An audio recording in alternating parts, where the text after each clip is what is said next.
ورنہ اس وقت جو اعمال کی کیفیت ہے ہم پہ عذاب الہی نازل ہو جاتا. ان دعاؤں کا سائبان ہے جو ہمیں بچائے ہوئے ہیں. امام عالی مقام زمین پہ تشریف لائے ہیں. یہاں بہت سارے واقعات ہیں لیکن میں اپنے اصل موضوع کی طرف بڑھتے ہوئے، امام عالی مقام ظہر کی نماز خیمے میں ادا کر کے آئے تھے. محققین نے یہ لکھا ہے کہ ظہر کی نماز خیمے میں پڑھ کے امام میدان میں تشریف لائے، پر جب آخری وقت آیا، جسم سے خون نچڑ رہا ہے، جسم نڈھال ہو چکا ہے، تو آپ نے یہ پسند کیا ہے کہ میرا سر سجدے میں کٹے. اس لیے سر سجدے میں رکھا ہے اور شمر پشت پہ چڑھ بیٹھا ہے اور گردن پہ خنجر چلا رہا ہے. یہ وہ وقت ہے جب حضور گنبد خضرا سے میدان کربلا میں روح حسین کو لینے کے لیے تشریف لے آئے ہیں. بڑی مشہور حدیث ہے اور بڑے جلیل القدر صحابی نے روایت کی ہے. وہ فرماتے ہیں کہ میں نے خواب میں دیکھا، رأیت رسول اللہ صلی اللہ علیہ وآلہ وسلم فی المنام علی رأسہ ولحیتہ تراب سألت من أین یا رسول اللہ قال شہدت قتل الحسین آنفا او کما قال. یا رسول اللہ آپ کہاں سے تشریف لا رہے ہیں؟ دوپہر کا وقت خواب انہوں نے دیکھا. حضور کہاں سے تشریف لا رہے ہیں؟ آپ کے ہاتھ میں شیشی ہے جو خون سے بھری ہوئی ہے. فرمایا میں قتل گاہ حسین سے آ رہا ہوں اور میں اپنے نواسے اور کربلا کے تمام شہیدوں کا خون اس بوتل میں جمع کر کے لایا ہوں. امام عالی مقام کی روح جسم سے پرواز کر رہی ہے تو بارگاہ قدس سے صدا آ رہی ہے، یا ایتھا النفس المطمئنہ ارجعی الی ربک راضیۃ مرضیہ فادخلی فی عبادی وادخلی جنتی. اے نفس مطمئنہ لوٹ آ، تیرا رب رحمت کے دروازے کھول کے تیرا استقبال کرے گا. اس حال میں کہ تو رب سے راضی ہے، رب تیرے اوپر راضی ہے، اور میرے بندوں میں داخل ہو جا، میری جنت میں داخل ہو جا. امام عالی مقام عشق کے امتحان میں کامیاب ہو گئے. امام عالی مقام اپنے موقف پہ ڈٹے رہے، آبرو اسلام کو بچا کے سرخرو ہو کے جام شہادت نوش کر کے گئے. شمر نے سر نیزے پہ چڑھایا، خیموں کی طرف دوڑا. امام زین العابدین اس وقت بھی بخار میں تڑپ رہے تھے کہ سیدہ سکینہ نے کہا بھائی اٹھو، دیکھو ابا جان کا سر نیزے پہ چڑھ گیا ہے. امام زین العابدین اٹھے، خیمے کا پردہ ہٹایا ہے، کیا دیکھا؟ ابا جان کا سر نیزے پہ ہے. زبان پہ کوئی شکوہ نہیں آیا. اس وقت بھی کہہ رہے ہیں ردم بے قضائک انا راضٍ بما شئت. وہی جو امام عالی مقام امام حسین کہتے تھے، اب وہی وظیفہ امام زین العابدین کا ہے. مولا تیری قضا پہ میں راضی ہوں. شمر آگے آیا، کہنے لگا دیکھو تمہارے بابا کا سر جھکتا نہیں تھا، میں نے اسے کاٹ دیا ہے. امام نے فرمایا میرے ابا جان کا کٹا ہوا سر بھی تیرے سر سے اونچا ہے. اور حقیقت یہ ہے کہ امام عالی مقام کا سر ہمیشہ کے لیے اونچا ہو گیا ہے. بعد قتل کے مقتل سے آئی یہ صدا، سر ہے یہ حسین کا، کاٹا تو جا سکا، جھکایا نہ جا سکا. امام عالی مقام سید الشہداء، آپ کے قافلے میں اب عورتیں ہیں، بچے ہیں، مرد تو صرف ایک ہیں اور ان کی عمر بھی 12-13 سال ہے. بیویاں خیموں سے نکلتی ہیں، ایک پہاڑ کی اوٹ میں پناہ لے لیتی ہیں. امام زین العابدین ان کے پاس تشریف فرما ہے. ادھر یزیدیوں نے خیموں سے سامان لوٹ لیا ہے، بیویاں ایک پہاڑ کی اوٹ میں بیٹھ گئی ہیں. ادھر تمام شہیدوں کے جسموں سے سر انہوں نے کاٹ لیے ہیں. یقین جانیے جب کبھی مطالعہ کروں یا سوچوں تو کلیجہ منہ کو آتا ہے. ٹھیک ہے تم نے انہیں شہید کر دیا، پر کتنے ظالم لوگ تھے.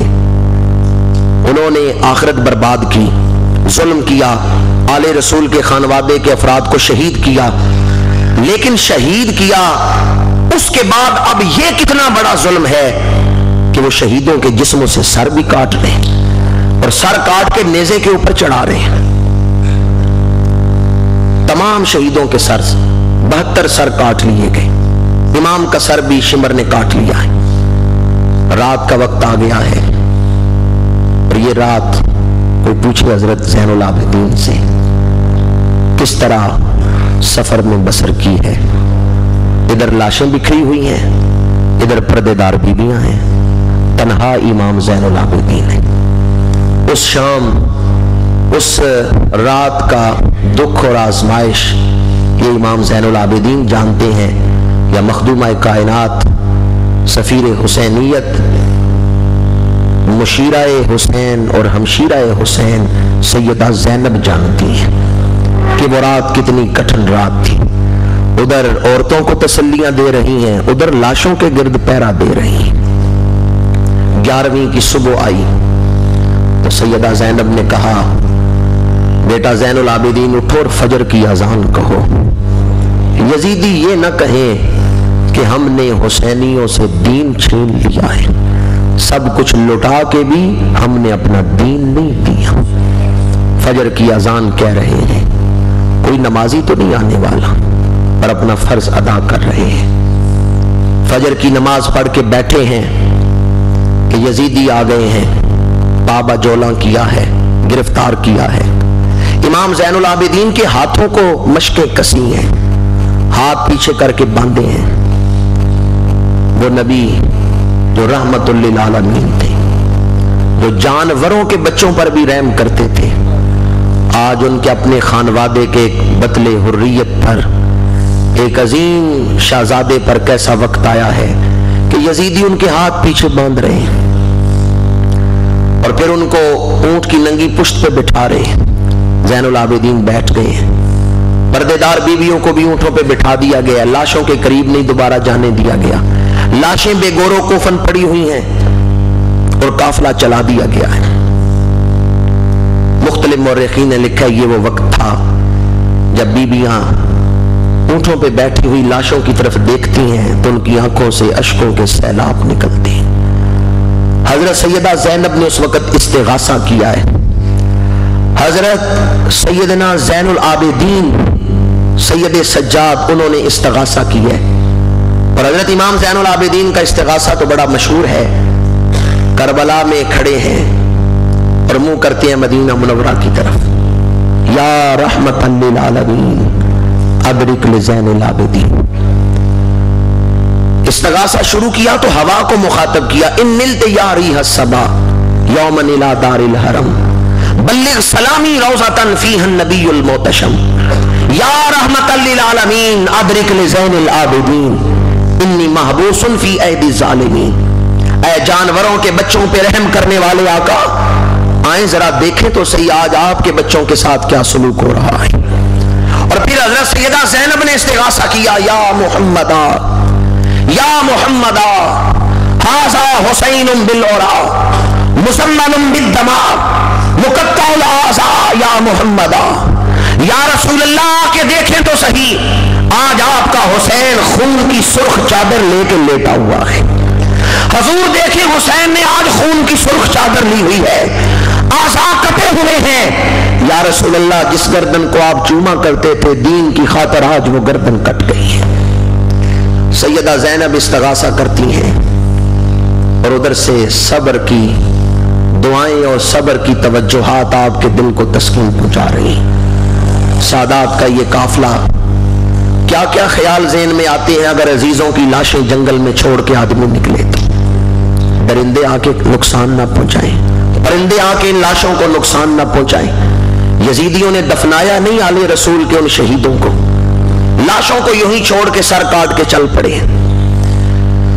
دوسرے تیسرے دن قریب کی بستیوں سے مسلمان آئے ہیں، انہوں نے نماز جنازہ پڑھ کے دفنایا شہیدوں کو۔ ادھر یہ قافلہ کوفے پہنچا ہے، کوفے کے لوگ چھتوں پہ، گلیوں میں، بازاروں میں نکل آئے ہیں اس قافلے کو دیکھنے کے لیے۔ بعض نے واویلا شروع کی ہے، آہو بکا شروع کی ہے، بعض نے سینہ پیٹنا شروع کر دیا ہے۔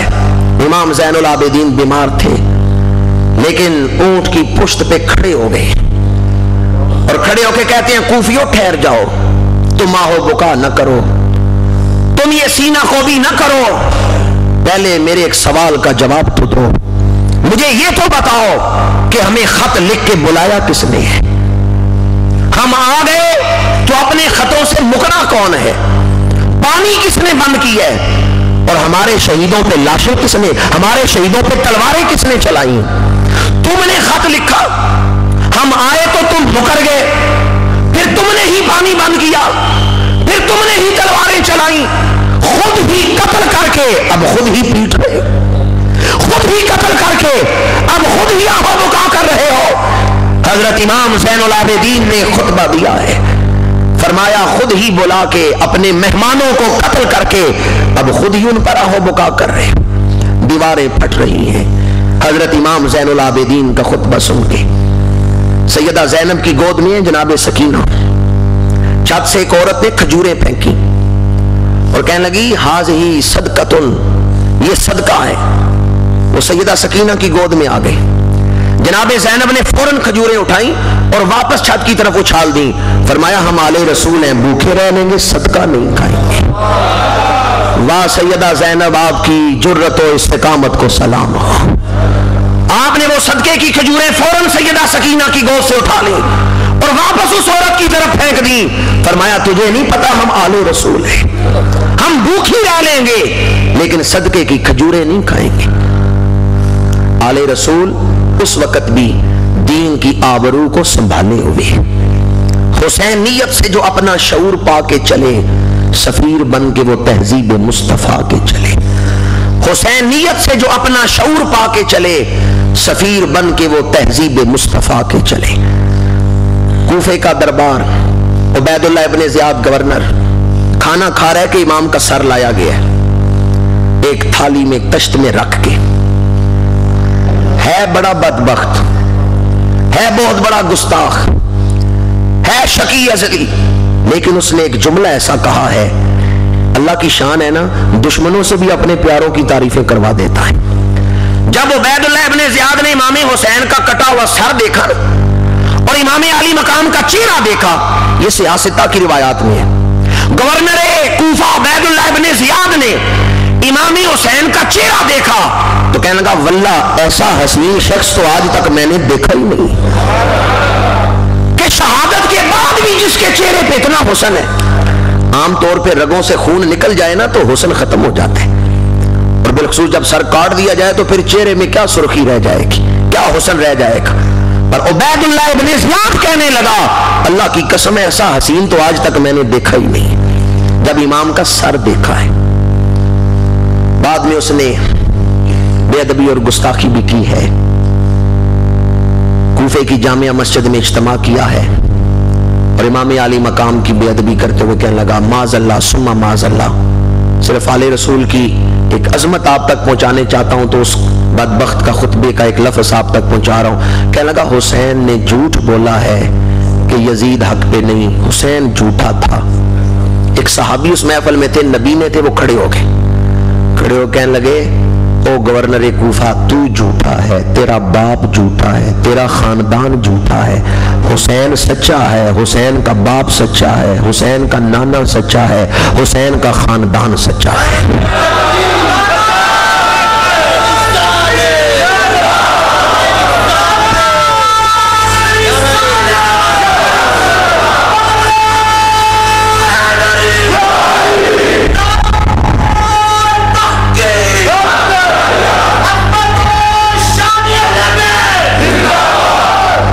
گورنر کوفہ کو غصہ آیا، اس نے کہا اس کو مسجد سے باہر لے جاؤ، سر قلم کر دو۔ سپاہیوں نے پکڑ لیا، اس نابینے عاشق اہل بیت کو مسجد سے نکال رہے ہیں، وہ اس وقت بھی صدائیں دے رہے ہیں حسین سچا، حسین کے والد سچے، حسین کے نانا سچے، حسین کا خاندان سچا۔ سپاہیوں نے کہا ابھی تیرا سر قلم کریں گے۔ وہ روتے ہوئے کہتا ہے قیامت کے دن میں اٹھوں گا تو رسول پوچھیں گے تجھے کیوں قتل کیا گیا، تو میرا جواب کتنا سونا ہوگا کہ جب مجھے قتل کیا گیا حضور میں کہہ رہا تھا آپ سچے ہیں، میرا جرم یہ تھا مجھے اس بات پہ قتل کیا گیا ہے کہ میں کہہ رہا تھا حسین بھی سچا ہے، حسین کا سارا خاندان بھی سچا ہے۔ جان دے دی اس بات پہ، لیکن گورنر کوفہ کی خوشامد نہیں کی۔ حضرت امام زین العابدین کو گورنر کوفہ نے دیکھا، قیدیوں کے پاس آیا تو کہنے لگا یہ بچہ کون ہے؟ بتایا گیا یہ امام علی مقام امام حسین کے بیٹے ہیں، بیمار تھے، چھوٹے ہیں اور یہ میدان میں نہیں گئے، ان پر کسی نے تلوار نہیں اٹھائی۔ گورنر کو غصہ آ گیا، عبید اللہ کہنے لگا نخل حسین کو جڑ سے کاٹ دو، نسل حسین ختم ہو جائے۔ جلاد آگے بڑھا ہے تو سیدہ زینب آگے آ گئی، فرمایا یہ حسین کی امانت ہے میرے پاس، اور اگر زین العابدین پہ تلوار چلانی ہے تو پہلے زینب پہ تلوار چلانا ہوگی۔ اور مورخین لکھتے ہیں سیدہ زینب کے لہجے میں کڑک تھی حیدر کرار کی، سیدہ زینب کے لہجے میں روب تھا حیدر کرار کا۔ عدو غصے سے بھرے ہوئے تھے، لیکن سیدہ زینب بول رہی ہیں تو عدو کے دل کانپ رہے ہیں۔ پتا چلتا ہے سیدہ زینب کی چادر میں، حالانکہ چہرہ ڈھانپا ہوا تھا، پتا چلتا تھا سیدہ زینب کی چادر میں علی شیر خدا بول رہے ہیں۔ فرمایا اگر زین العابدین پہ تلوار چلانی ہے تو پہلے میرے اوپر تلوار چلانا ہوگی، اور اب تک تم نے ہمارے مردوں پہ تلواریں چلائی ہیں، کسی عورت پہ نہیں چلائی۔ اگر میری طرف تلوار لے کے بڑھے تو زمین پھٹے گی اور تم ابھی غرق ہو جاؤ گے۔ گورنر کوفہ اس پر ایک ہیبت طاری ہوئی، کہنے لگا اس کا معاملہ، اس بچے کا معاملہ یزید پہ چھوڑ دو، اور یزید جو فیصلہ کرے گا میں اس بچے کو یزید کی طرف بیچ دیتا ہوں۔ پھر آپ کا یہ قافلہ کوفہ سے شام آیا ہے دمشق، یزید کے دربار میں ان قیدیوں کو کھڑا کیا گیا ہے۔ واقعات چھوڑ رہا ہوں کہ وہ موضوع نہیں، جانشین حسینیت ہی میرا موضوع ہے۔ امام زین العابدین کھڑے ہیں یزید کے دربار میں، اور یزید آیا ہے۔ جب وہ آیا ہے تو اس وقت باجے بجے ہیں، شادیانے بجے ہیں، جیسے بادشاہ ہیں تو سائرن بجتے ہیں۔ یزید آیا ہے، سائرن بجا ہے، باجے بجے ہیں کہ بادشاہ آ رہے ہیں۔ امام زین العابدین کے قریب آ کے یزید کہتا ہے یہ کس کی بادشاہی کے باجے بج رہے؟ یہ میری بادشاہی کے باجے بج رہے ہیں۔ حسین ان کو ختم کرنا چاہتا تھا کہ میری بادشاہی ختم ہو جائے، میری بادشاہی کے ان باجوں کو وہ نہیں ختم کر سکا۔ جا کے تخت پہ بیٹھ گیا، کئی شامی کئی دیگر ممالک کے سفیر بیٹھے ہوئے ہیں، امام زین العابدین قیدی ہیں، کھڑے ہیں کہ مسجد میں ظہر کی اذان ہوئی ہے، اور جب مؤذن نے کہا ہے نا اشہد ان محمد رسول اللہ، تو امام زین العابدین نے کہا یزید بتا یہ کس کے نانا کی عظمت کا اعلان ہو رہا ہے؟ کہ تیرے نانا کی عظمت کا اعلان ہو رہا ہے یا حسین کے نانا کی عظمت کا اعلان ہو رہا ہے؟ تیری بادشاہی کے شادیانے یہ باجے یہ بجنا ختم ہو جائیں گے، پر ہمارے آقا کی رسالت کا اعلان قیامت تک ہوتا رہے گا۔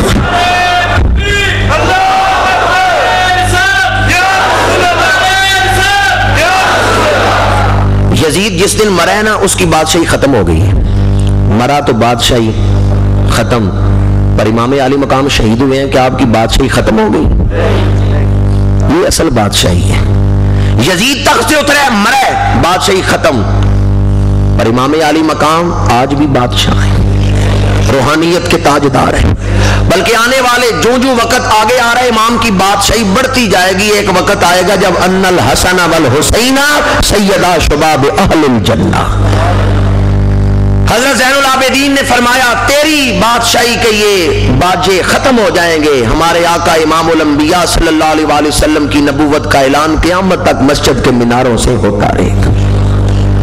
پھر یزید نے چند دن اس قافلے کو وہاں ٹھہرایا ہے، مختلف روایات ہیں۔ یزید نے پوچھا تم واپس کوفے جانا چاہتے ہو یا مدینہ منورہ؟ تو حضرت سیدہ زینب، امام زین العابدین، انہوں نے فرمایا ہم مدینہ منورہ جانا چاہتے ہیں۔ گویا بعض لوگوں کے ذہن میں آتا ہے کہ امام حسین مدینہ کو چھوڑ کے مکے آئے، شاید مدینے والے آپ سے وفا نہیں کرتے تھے، کوئی حکمتیں اور تھیں کہ آپ مدینہ چھوڑ کے مکے کیوں آئے۔ یہ وجہ نہیں تھی کہ مدینہ منورہ میں آپ کے عاشق نہیں تھے یا خدام نہیں تھے۔ جب دمشق کے دربار میں پہنچے ہیں تو آلِ رسول نے یہی کہا ہم واپس مدینہ منورہ جانا چاہتے ہیں، یہ نہیں کہا ہم کوفہ جانا چاہتے ہیں۔ انہیں پتا تھا مدینہ منورہ میں ہمارے عشاق ہیں، مدینہ منورہ میں اہل محبت ہیں۔ نعمان بن بشیر کو سربراہ بنایا گیا اور یہ قافلہ واپس مدینہ منورہ پہنچا ہے۔ مدینہ منورہ کے لوگ باہر نکلے ہیں استقبال کے لیے،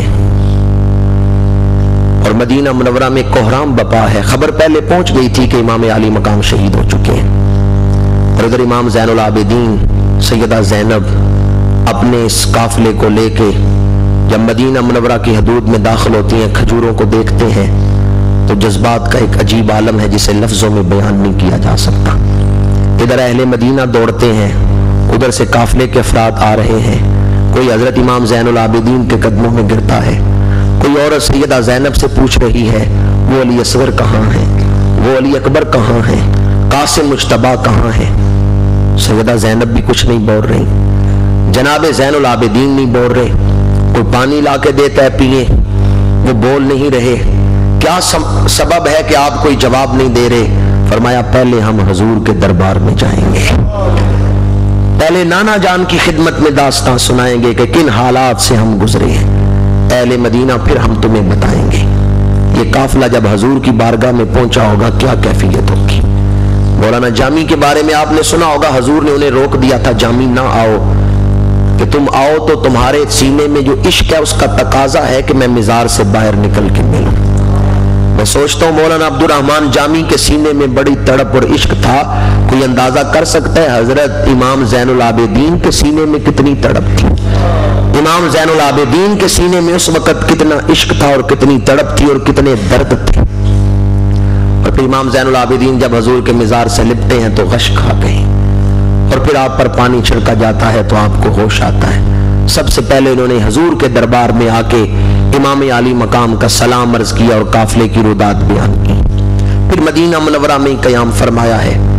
امام زین العابدین کی پھر جو شخصیت مدینہ منورہ میں پروان چڑھتی ہے قرب رسالت میں، اس میں ایک عجب کیفیت ہے کہ جب آپ کے سامنے پانی کا پیالہ لایا جاتا ہے، منہ کے قریب رکھتے ہیں، پانی پینا بھول جاتے ہیں، اپنی آنکھوں سے اشکوں کی برسات شروع ہو جاتی ہے، پیالہ بھر جاتا ہے آپ کے آنسوؤں سے۔ لوگ کہتے ہیں آپ جب بھی پیالہ قریب لے کے جاتے ہیں روتے کیوں ہیں؟ فرمایا حضرت یعقوب کا ایک بیٹا یوسف جدا ہوا تھا، اللہ کے نبی یعقوب کتنا روئے ہیں، اپنے ایک بیٹے کی جدائی میں کتنا روئے ہیں، اور میرے گھر میں تو ایک فرد نہیں جدا ہوا، میرے تو بابا امام حسین بھی جدا ہوئے ہیں، میرے تو بھائی علی اکبر بھی جدا ہوئے ہیں، کوئی میرے دکھوں کو دیکھے کہ میں کن دکھوں سے اور کن آلام سے گزر رہا ہوں۔ لیکن اس کے ساتھ ساتھ آپ نے وہ اپنی جو پہلے علمی مصروفیات تھیں ان کو نہیں چھوڑا، بلکہ ان کو پروان چڑھایا ہے، اور اب آپ کا جو دور تھا اس میں آپ ایک عظیم فقیہ کی حیثیت سے ظاہر ہوتے ہیں، اور لوگ آپ کے پاس استفتاء لے کے آتے ہیں۔ آپ کے عبادت کرنے کا انداز یہ تھا کہ 24 گھنٹوں میں کئی دفعہ ایسا ہوا ہے کہ 24 گھنٹوں میں آپ نے 1000 نفل ادا کیے۔ جنہوں نے خوش ہو کے سبحان اللہ کہا ہے ان کی خدمت میں دست بستہ عرض کروں گا، کبھی زندگی میں ایک دفعہ آپ بھی یہ سنت تو زندہ کریں۔ انشاءاللہ بھی آپ نے کہا ہے، میں نے پہلے بھی یہ روایت ایک دفعہ جمعۃ المبارک کے موقع پر بیان کی، دوست یہاں موجود ہوں گے یا نہیں میں نام نہیں لیتا، وہ حضرت شاہ دولہ صاحب کے مزار پہ گئے، مسجد میں وہ دن رات کا اعتکاف بیٹھے اور انہوں نے 1000 رکعتیں پڑھی تھیں۔ انہوں نے کہا یہ حضرت امام زین زندگی میں ایک بار ہی صحیح، لیکن میں 1000 رکعتیں نفل ضرور پڑھوں گا۔ جوانوں کی کثرت ہے، اگر آپ اپنی زندگی میں توبہ کرتے ہوئے کہ میں 1000 نفل توبہ کی نیت سے پڑھ کے دعا کرتا ہوں اور ان کا ثواب حضرت امام زین العابدین کو پہنچائیں، تو یقین کریں اتنے الطاف و کرم ہوگا کہ میں بیان نہیں کر سکتا۔ یہی وجہ ہے کہ آپ کو لقب دیا گیا زین العابدین۔ آپ عبادت کثرت سے کرتے تھے، عالم بھی تھے، یگانہ روزگار فقیہ بھی تھے۔